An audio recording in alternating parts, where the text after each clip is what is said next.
धर्म किसे कहते हैं? धर्म उसी का नाम है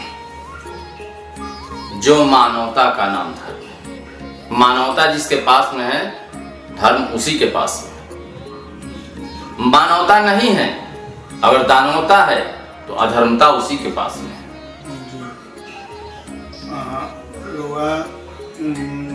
भगवान के लोग कहेला उत्पत्ति भइल बा ओम से। यहाँ तक हमने के हिंदू शास्त्र के हिसाब से, रउआ अनुसार से भगवान ओम से बारन की ओम भगवान से ओम, शंकर से ओम बा, भगवान से ओम बा, इस पर रउआ क्या कहना है? क्वेश्चन तो आपने अच्छा किया है। पहला नंबर, भगवान का उत्पत्ति भाग जोड़वान, जो भी सृष्टि में जीव के शरीर से उत्पन्न लिया है, जन्म लिया है और अपने सुंदर कर्मों से इस संसार को सजा कर गया है, उसी का नाम तो भगवान है। भगवान का उत्पत्ति जीव से ही हुआ है। दूसरी बात है, ओंकार की बात आती है। तो जो हम अदृश्य शक्ति को, जो हम परमात्मा, भगवान, ईश्वर, परमेश्वर, जगदीश्वर, मालिक, जो कुछ भी कहते हैं, ना उनका जन्म होता है ना उनका विनाश होता है। वो सब में होते हैं, प्रकृति के कण कण में होते हैं, प्रकृति के हर एक रूप में होते हैं। उनकी शक्ति हमें कब महसूस होती है? जब हमें दुख होती है, जब मैं दुख से भीग जाता हूं, ठीक है, जैसे कोई ऐसा बीमारी के शिकार बन गया मैं, उनका शक्ति का महसूस हम क्या चीज में करेंगे? औषधि में करेंगे। औषधि के अंदर में जो प्राकृतिक का गुण है वह मैं लिया, अपने शरीर में जब शरीर में ग्रहण किया, और जब मेरा दुख दूर हो गया, मैं महसूस करूं कि परमात्मा प्राकृतिक ने मुझे शक्ति उस रूप में दे डाली है और उसके द्वारा मुझे शक्ति मिला। आजकल ये लोग प्राकृतिक चीज में है, जो खाद के इस्तेमाल करता है, वो पर और क्या विचार है? हाँ, बाकी आगे अब यही बात, ना हमारी दुनिया को भगवान दुख दे रहे हैं, ना इंसान दुख दे रहे हैं, ना किसी भी प्रकार से कोई किसी को दुख देता है। संपूर्ण सृष्टि में दुख एक प्रकार का आता है जो आहार से आता है। आहार से एक प्रकार का दुख आता है और दूसरा दुख विचार से आता है। दुख दो प्रकार से आता है।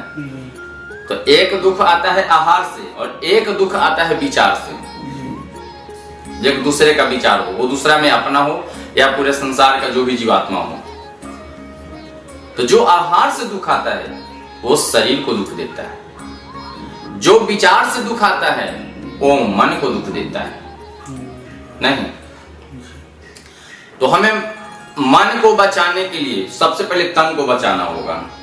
तन को बचाने के लिए हमें शुद्ध रूप से आहार लेना पड़ेगा। शरीर के रख रखाव के बारे में स्वयं को ज्ञान का निर्माण करना पड़ेगा।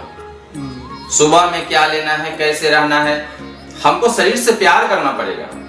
पहला प्रेम अपनी काया से करना पड़ेगा। उस आहार को लेने के लिए बाबा सबसे पहले तो कृषि में जो आजकल दवाएं जो यूज हो रही है, उनको पर प्रतिबंध लगाना बहुत जरूरी है। अब मैं बता रहा हूँ इस पर प्रतिबंध क्या लगाना है। हम लोग अगर पूरे देशवासी चाह लेंगे कि अपने देश से जहर को हटा दिया जाए, तो पशुपालन शुरू कर दें, गौशाला खुलवाएं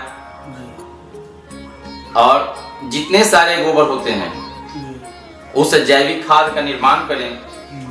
जैविक खाद के निर्माण से जो अन्न की उत्पत्ति होगी वो हमारा अमृत होगा, आरोग्यवान होगा। आज से कुछ समय पहले 10 साल 15 साल पहले तक जब मैं छोटा था बाबा, उस समय का बात मैं कर रहा हूँ कि उस समय तक ये रासायनिक मतलब जैविक खाद का उत्पाद खेतों में ज़्यादा इस्तेमाल होता था।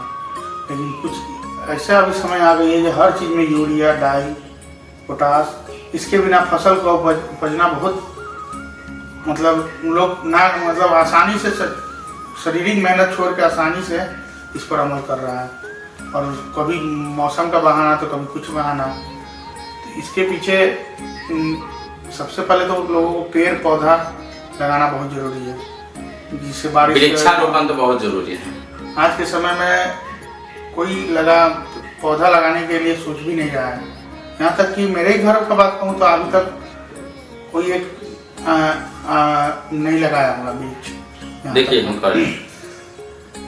सरकार भी वृक्ष पर बहुत सारा ज्यादा ध्यान दिया है, बहुत ही खर्च कर रहे हैं। जहां जहां वृक्ष लगा दे रहे हैं, अगर मनुष्य को पार नहीं लगता है अपना से वृक्ष लगाने के लिए, तो सरकार का लगाया हुआ वृक्ष को अगर ध्यान दे दे, सुबह में उठ करके अब देखे कि हमारे सामने हमारे घर के पास 10 वृक्ष लगा हुआ है, 20 वृक्ष लगा हुआ है, 5 वृक्ष लगा हुआ है, उतना पानी पटाना शुरू कर दे, उसको उपजाना शुरू कर दे, तो हरियाली को आने में टाइम नहीं लगेगा और प्रदूषण से बचाव होने में समय नहीं लगेगा।